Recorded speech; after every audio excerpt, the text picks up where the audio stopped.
Buenas tardes, 4:51. Buenas tardes. Hay muy Buenas pocos, hay muy poquitos. Ayer me quedé sin internet, les mandé mensaje desde la mañana hasta como por las 3 de la tarde regresó el internet. Entonces no les pude dar clase y ahorita hay muy poquitos, hay 5. No saben por qué no han entrado. ¿Se fueron a asesorías o qué pasó? ¿Alguien me puede dar alguna razón? ¿No? Algunos fueron a la escuela por dibujo. Creo que, Ajá. creo que nada más fue de la sección B, pero algunos fueron a la escuela. Bueno, lo que pasa es que ya perdí la clase de ayer, entonces, ¿qué significa eso? Que vamos a tener las 2 sesiones hoy y la sesión de mañana para reponer la de ayer. Entonces, les avisan, ¿no? A sus compañeros, de todos modos saben que esto se graba, ¿no? Y en la noche lo subo a YouTube. Entonces, bueno, voy a empezar porque el video pues dura casi los 40 minutos para que lo veamos completo, ¿no? Entonces, bueno. Comparto pantalla, primero comparto sonido. Ya debo echar a andar esto porque si no el tiempo se nos va. Esta es una clase que di el lunes y es exactamente lo que estamos viendo con ustedes. Estoy parejo con mis 5 grupos, así que bueno, corre video. Vámonos al libro. Estábamos viendo electricidad. Comparto. Y aquí está lo último que vimos lo que era la polarización. Muy bien. Hoy vamos a ver las formas en que se puede cargar un objeto. Muy bien. Y para eso nos vamos a ir primero a un Jamboard. Hoy va a ser clase en vivo y van a ver unos videos sencillos. Entonces, vámonos al Jamboard. Por aquí lo tenía. Muy bien. Ok, jóvenes. Entonces, hay 3 formas de cargar un cuerpo. 3 formas de cargar eléctricamente.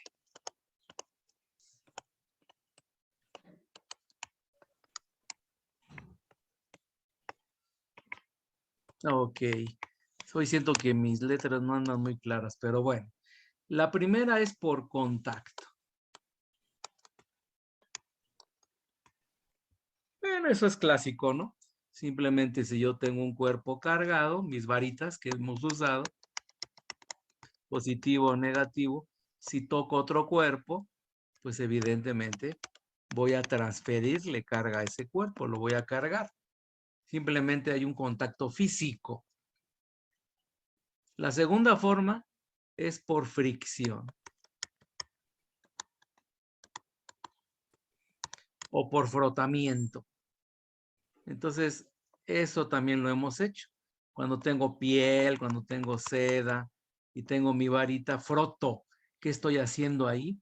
Estoy arrancando electrones de un cuerpo a otro. Entonces, el que se quede con los electrones se queda con carga negativa. Al que le falten electrones se carga positivamente. Y eso pues lo sabemos perfectamente cuando usamos ropa sintética, ropa de nylon básicamente, que nos estamos dando toques constantemente cuando tocamos cosas metálicas, ¿verdad? Porque por ahí se va la carga que estuvimos acumulando.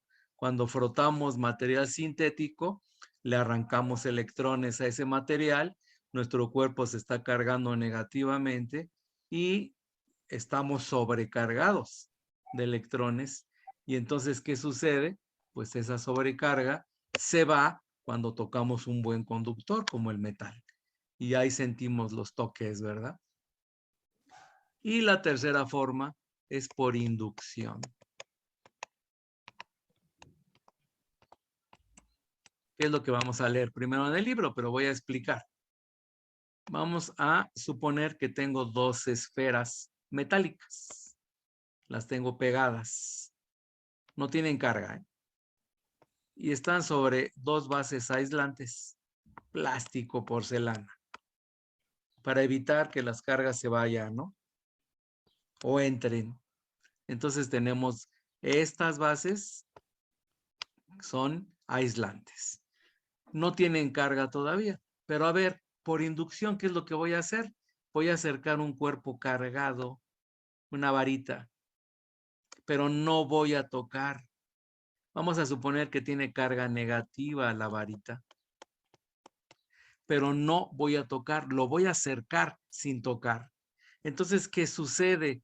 Que esta carga negativa va a atraer a las cargas positivas del lado donde acerco la varita, y las cargas negativas son repelidas y se van al otro extremo, o sea, se van a la otra esfera. Entonces, ojo, no he tocado ni voy a tocar con la varita la esfera de la izquierda. Entonces, ¿qué voy a hacer? Voy a separar las esferas. ¿Y qué es lo que ocurre? Pues que una esfera queda con cargas positivas y la otra queda con cargas negativas. ¿Qué fue lo que pasó? Que yo induje, que yo lo que hice fue que separé primero las cargas, las polaricé y luego separé las esferas y provoqué, induje la separación de cargas. Y entonces así quedan cargadas las dos esferas metálicas, uno con carga positiva y el otro con carga negativa. O sea que la carga queda igual, pero de sentido contrario en cada una de las esferas. Y esas son las tres formas en que se puede cargar un cuerpo eléctricamente. Muy bien, dejo de compartir.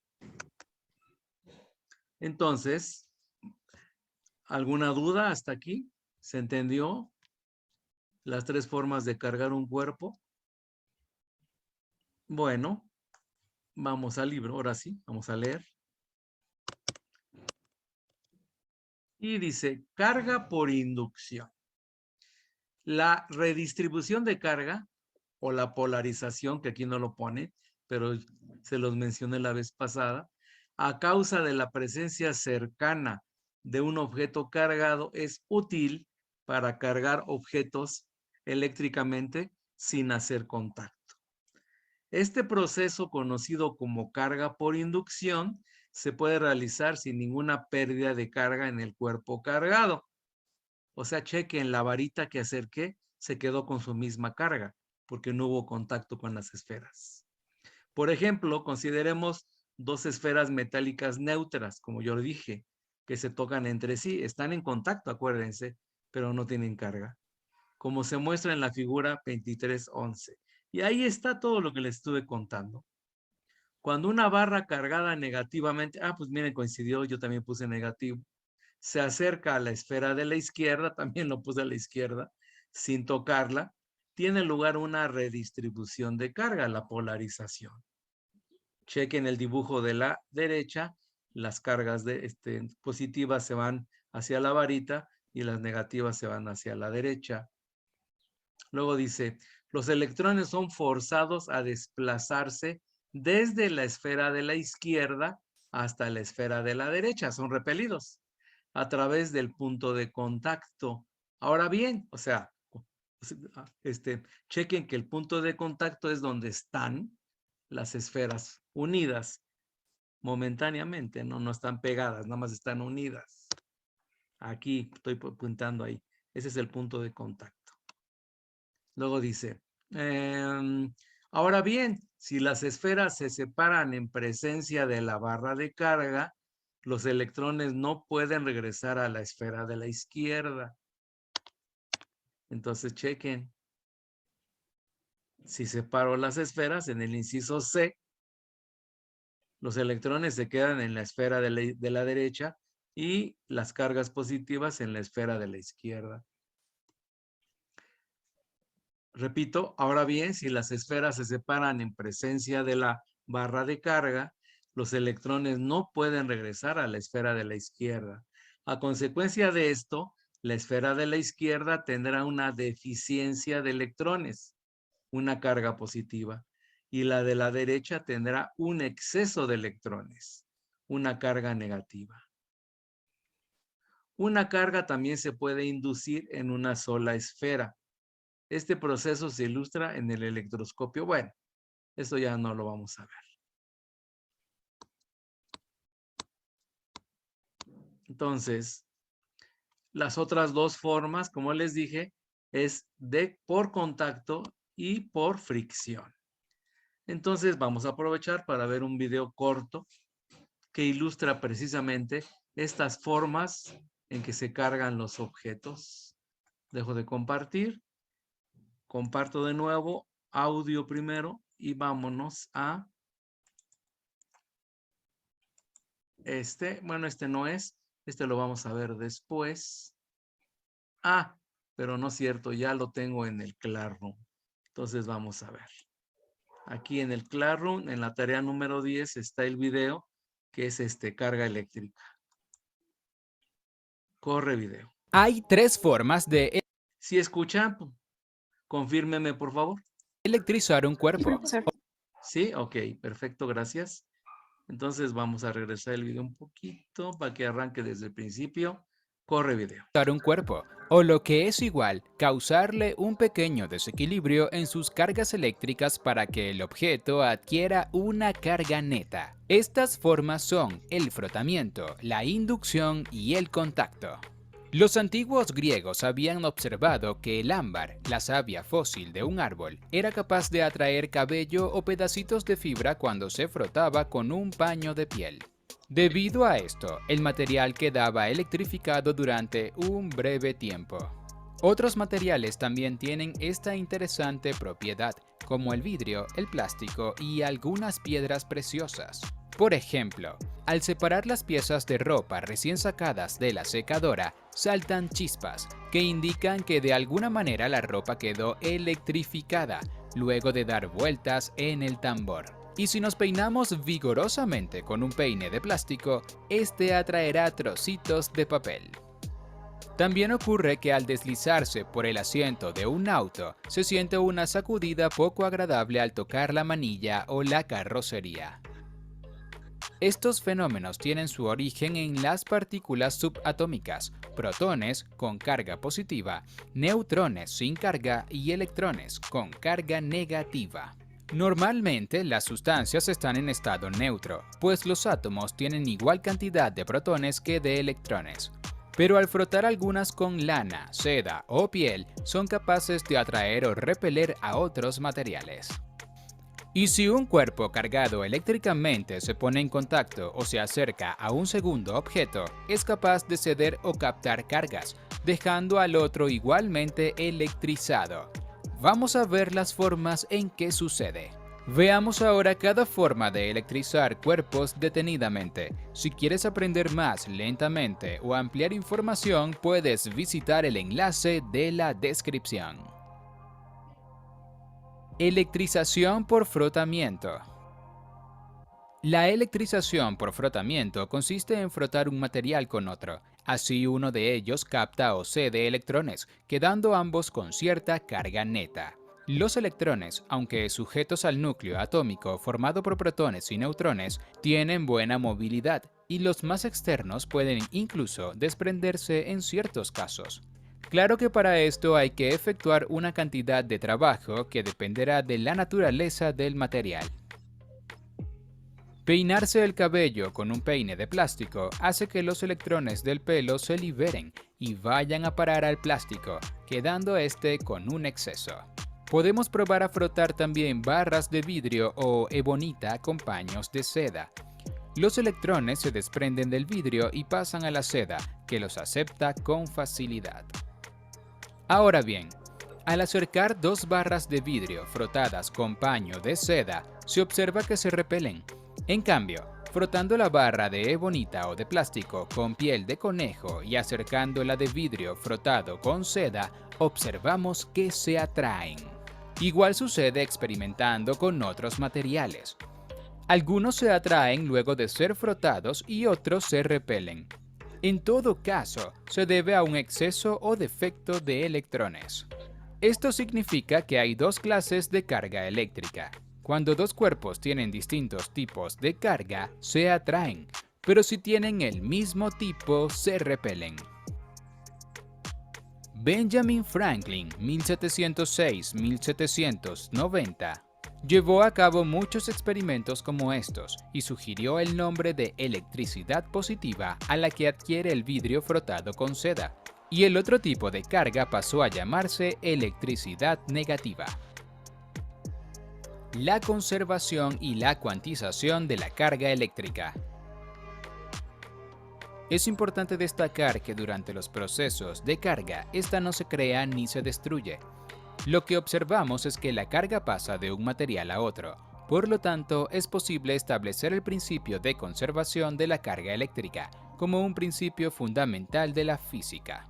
Es análogo a cuando decimos que la energía no se crea ni se destruye, sino que se transforma.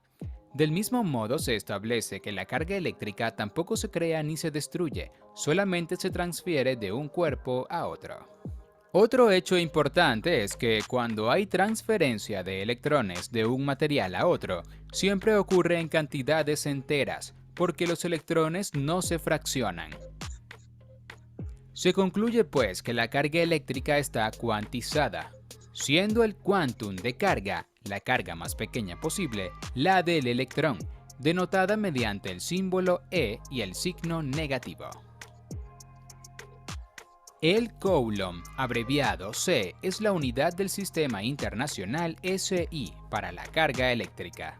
Un objeto cargado, digamos, por exceso de electrones, tiene n veces este valor en carga negativa. En cambio, uno con defecto de electrones tiene carga Ne con signo positivo. Electrización por inducción. Por más que se froten, los objetos metálicos no adquieren carga neta mediante frotamiento. Pero una esfera de metal se electriza cuando se le acerca por un lado y sin tocar una barra de plástico o de caucho rígido cargada, mientras se toca con el dedo por el lado contrario. De esta manera, la carga negativa irá pasando de la esfera hacia el cuerpo de la persona. Después se retira el dedo y se aleja la barra, y así la esfera queda con carga neta positiva. El experimento funciona sin importar que la barra tenga carga positiva o negativa, pero la esfera tiene que ser de metal, porque si es de vidrio no podrá cargarse de esta forma. Ello se debe a una propiedad muy interesante. Los electrones en el metal tienen una mayor movilidad que los del vidrio o el plástico. Conductores y aislantes. Como hemos visto, los materiales responden de manera diferente a la electrización. El ámbar, el plástico, el vidrio y el caucho rígido pertenecen al grupo conocido como aislantes, mientras que los metales y las soluciones salinas son conductores. En los conductores, al menos uno de los electrones más externos del átomo tiene facilidad para desprenderse y moverse dentro del material. Por ello, si un agente hace el trabajo necesario, los electrones pueden moverse de manera ordenada en alambres de metal o en agua con sal, y así crear una corriente eléctrica. Cabe destacar que también existe una gran variedad de materiales con un comportamiento intermedio, que reciben el nombre de semiconductores, muy importantes en la fabricación de dispositivos electrónicos. Electrización por contacto. La carga eléctrica fluye entre dos objetos puestos en contacto directo.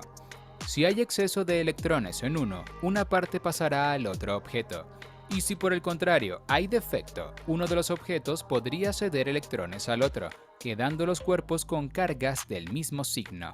Por ejemplo, tocando una esfera metálica con una barra de plástico previamente cargada, algunos de los electrones en exceso de la barra pasan directamente a la esfera.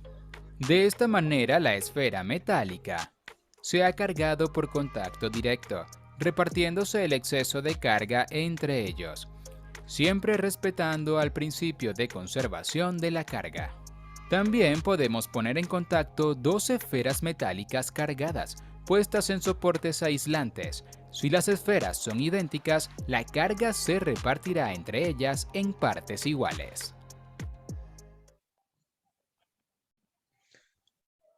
Muy bien.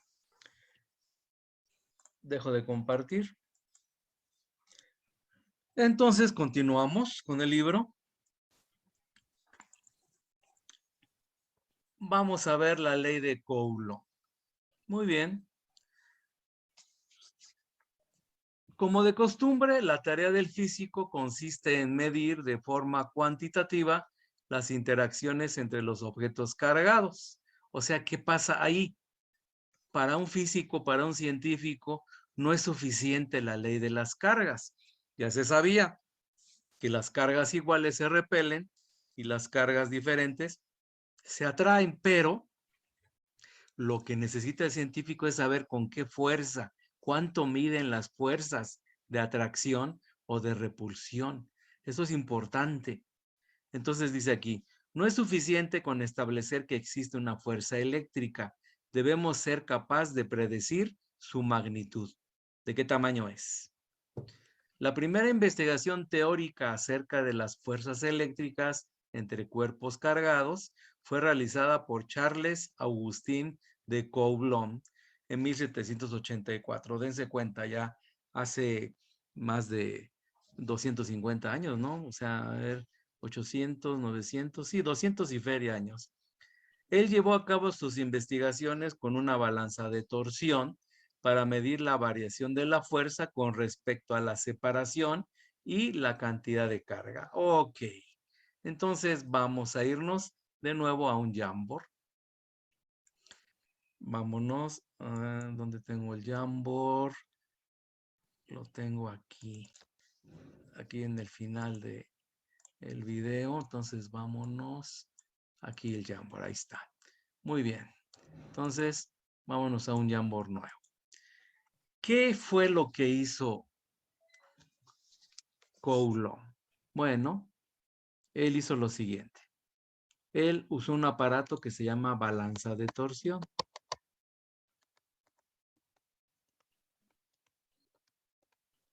¿Qué es esto? Bueno, aquí tiene una base y puso aquí un alambre muy delgadito, colgando aquí de esta base.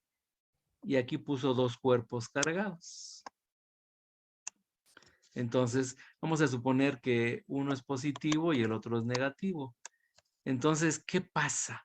Pues sienten una fuerza de atracción los dos cuerpos. Ahora, como el alambre es muy delgadito, ¿qué pasaba? Se torcía. Por eso es una balanza de torsión. Se torcía, giraba. Entonces, esto estaba sobre una base circular que estaba graduada. Entonces, ¿qué pasa? Se tuerce el alambre. Y entonces, ¿qué hacía Coulomb? Medía cuánto se torcía el alambre. Y ya había tablas ya desde mucho antes, en donde si yo ejercía una fuerza sobre el alambre y se torcía tanto, pues yo sabía que era una fuerza de tanto. O sea, voy a inventar. Supongamos que se tuerce, estoy inventando, que se tuerce 1 centímetro el alambre. Eso significa que la fuerza es de 2 newtons. Estoy inventando, ¿eh? Pero ya sabían entonces. Entonces, cuando ponían cuerpos cargados, se torcía el alambre y podían saber la fuerza que estaba torciendo ese alambre, que en este caso era una fuerza de atracción. Entonces, con este aparato balanza de torsión, Coulomb pudo calcular las fuerzas. Entonces, las unidades de carga se llaman Coulomb en honor de este científico que se dedicó a estudiar este tipo de fenómenos. Dejo de compartir, ¿no es cierto? Vámonos al libro. Así tengo que dejar de compartir. Vámonos al libro. Entonces dice, dice que él llevó a cabo sus investigaciones con una balanza de torsión para medir la variación de la fuerza con respecto a la separación y la cantidad de carga. Y también, pues él midió la distancia, claro, entre las cargas. Se me olvidó decirles eso. También midió la distancia entre las cargas, entre los cuerpos cargados. R le llamó a esa distancia. La separación R entre dos objetos cargados se define como la distancia en línea recta entre sus respectivos centros.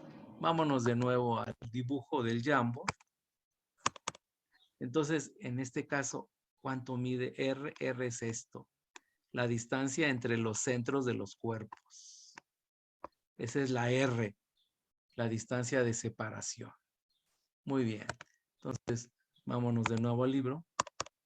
Dice, la cantidad de carga Q minúscula se puede considerar como el número de electrones o de protones que hay en exceso en un cuerpo determinado.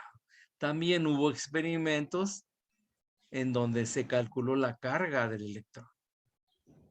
Coulomb encontró que la fuerza de atracción o de repulsión entre dos objetos cargados es inversamente proporcional al cuadrado de la distancia que los separa.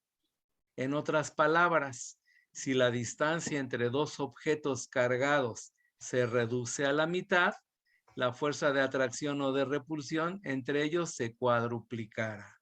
Explico con un Jamboard. Atención, ¿qué fue lo que vio Coulomb? Vio lo siguiente. Si tenía dos cuerpos, en este caso voy a poner que tienen cargas iguales, carga negativa, pues evidentemente hay una fuerza de repulsión. Y él podía medirlo con la balanza de torsión, una fuerza F. Pero ¿qué fue lo que observó? Esta es la distancia R de separación. Ahora bien, él lo que observó fue que si reducía la distancia entre las cargas a la mitad, medía la fuerza. La fuerza era mayor. Aumentaba la repulsión y la midió y era de 4 veces la fuerza original. Si seguía reduciendo la distancia, digamos a 1/3 de la distancia original de la R, la fuerza aumentaba más y era de 9 veces la fuerza original. Y entonces se dio cuenta de lo siguiente: si juntaba los cuerpos a 1/4 de la distancia original, la fuerza aumentaba 16 veces. Chequen, 4 es cuadrado de 2, 9 es cuadrado de 3, 16 es cuadrado de 4, pero está abajo, está dividiendo. Entonces se dio cuenta de que la fuerza aumentaba muchísimo cuando se reducía la distancia, pero al cuadrado. De eso se dio cuenta. ¿De qué más se dio cuenta? A ver, atención. De nuevo, aquí tengo mis cargas. De nuevo que sea negativa, no, que sea positiva esta. Ahora es una fuerza de atracción. Midió la fuerza. ¿De qué se dio cuenta ahora? Si duplicaba ahora la distancia, medía la fuerza. Esta es negativa y esta es positiva. Pero ahora era de 1/4 de la fuerza original. Si triplicaba la distancia, la fuerza era de 1/9 de la fuerza original. Y etcétera, etcétera. Si cuadruplicaba la distancia, la fuerza que él podía medir era de 1/16 de la fuerza original. Se dio cuenta de que si acercaba las cargas, aumentaba muy rápido la fuerza. Si las alejaba, disminuía muy rápido la fuerza. Entonces se dio cuenta de todo eso. Entonces se dio cuenta que dependía del cuadrado de la distancia. Entonces, vámonos al libro. Entonces dice así. El concepto de cantidad de carga no se comprendía con claridad en la época de Coulomb. No se había establecido aún la unidad de carga y no había forma de medirla, pero en sus experimentos se demostraba claramente que la fuerza eléctrica entre dos objetos cargados es directamente proporcional al producto de la cantidad de carga de cada objeto. O sea, si aumentaban las cargas, pues aumentaba la fuerza. Si disminuyen las cargas, disminuye la fuerza, ya sea de atracción o de repulsión. Actualmente estas conclusiones se enuncian en la ley de Coulomb. ¿Qué dice la ley de Coulomb? La fuerza de atracción o de repulsión entre dos cargas puntuales es directamente proporcional al producto de las dos cargas e inversamente proporcional al cuadrado de la distancia que las separa. Dejo de compartir, vámonos al Jamboard. ¿Qué fue lo que encontró Coulomb? Encontró esta ley, que se llama ahora ley de Coulomb. Y es la fuerza de atracción o repulsión es igual a una constante K por la primera carga que voy a llamar Q1, por la segunda carga que voy a llamar Q2, entre la distancia R al cuadrado. Y esa es la fórmula de la ley de Coulomb. Por favor, díganle a Mateo Ortega que no lo voy a dejar entrar ahorita, hasta la segunda parte, por favor, hasta la segunda sesión. No es posible que estén entrando apenas. Muy bien. Entonces, esta es la ley de Coulomb. ¿Qué me dice? Con palabras domingueras. Me dice, si aumentan las cargas, Q1 o Q2, pues aumenta la fuerza de atracción o de repulsión. Si disminuyen las cargas, disminuye la fuerza de atracción o de repulsión. ¿Y qué más dice? Si aumento la distancia, disminuye la fuerza, pero muy rápidamente, porque depende del cuadrado. Si disminuyo la distancia, la fuerza aumenta muy rápidamente. Y esta constante K la calculó otro científico para completar bien la ley de Coulomb. No recuerdo ahorita el nombre del científico, pero él calculó esa K. Cavendish creo que era, no estoy seguro. Muy bien. Entonces, vámonos. Dejo de compartir. Vámonos al libro de nuevo.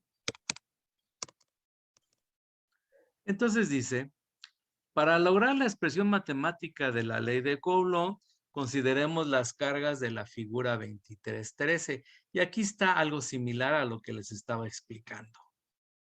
Chequen. El cuerpo de la izquierda tiene carga positiva. El cuerpo de la derecha tiene carga negativa. Yo les puse Q1 y Q2. Pero el libro usa Q y Q'. Con tilde. Pero a final de cuentas es lo mismo, son nada más nombres. La R sí es la misma.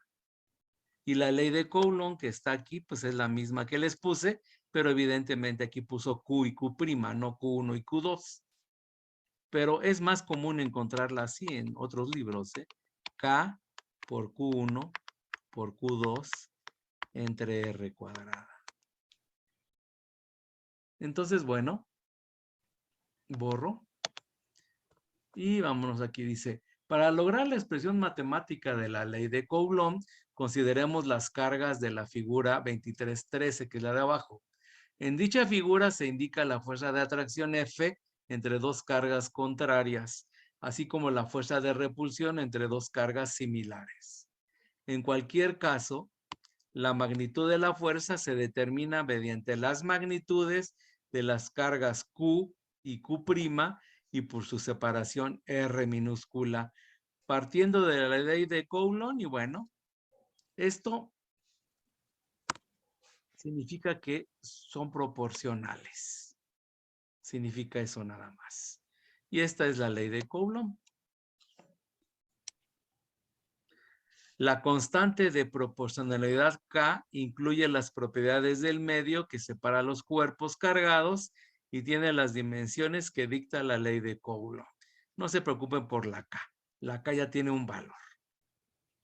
En las unidades del sistema internacional, el sistema práctico para el estudio de la electricidad, la unidad de carga se expresa en coulombs y se representa con la C mayúscula.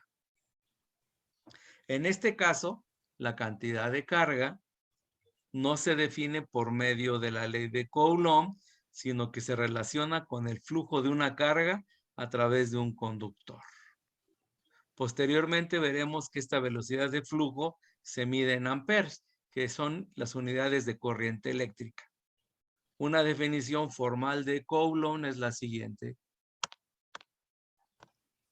Un Coulomb es la carga transferida en un segundo a través de cualquier sección transversal de un conductor mediante una corriente constante de 1 ampere.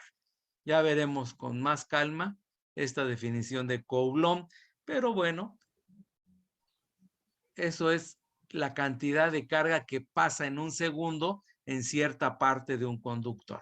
Es lo que me está diciendo. Y entonces, seguimos leyendo. Puesto que la teoría sobre la corriente eléctrica no se incluye en este capítulo, será suficiente comparar el Coulomb con la carga de un electrón. Y sí, un Coulomb es la carga de muchísimos electrones. Chequen el número. 6.5 por 10 a la 18. Ese es un numerote. Es 6.25. Entonces sería 625 con 16 ceros. 1, 2, 3, 4, 6, 7, 8, 9, 10, 11, 12, 13, 14, 15, 16. Ese es el número. Chequen, es un numerote. Es más, ni siquiera lo puedo leer. Y esa es la carga que tienen ese número de electrones. Entonces, bueno. Obviamente el Coulomb es una unidad extremadamente grande desde el punto de vista de la mayoría de los problemas en la electrostática. La carga del electrón, o sea, de un solo electrón expresada en coulombs, pues es esta carga, que es una carga realmente muy, muy pequeña. Donde E menos es el símbolo para el electrón. Y el signo menos denota la naturaleza de la carga, o sea, los electrones tienen carga negativa. Una unidad más conveniente para la electrostática es el microcoulomb. Y esta U rara, que es la mu griega, es una letra griega, mu se llama, es la letra que se usa para definir el microcoulomb. Muy bien, jóvenes, se va a acabar el tiempo. Entonces, ya falta muy poquito de este video. Nos vemos ahorita en 4 o 5 minutos. Regresamos, jóvenes.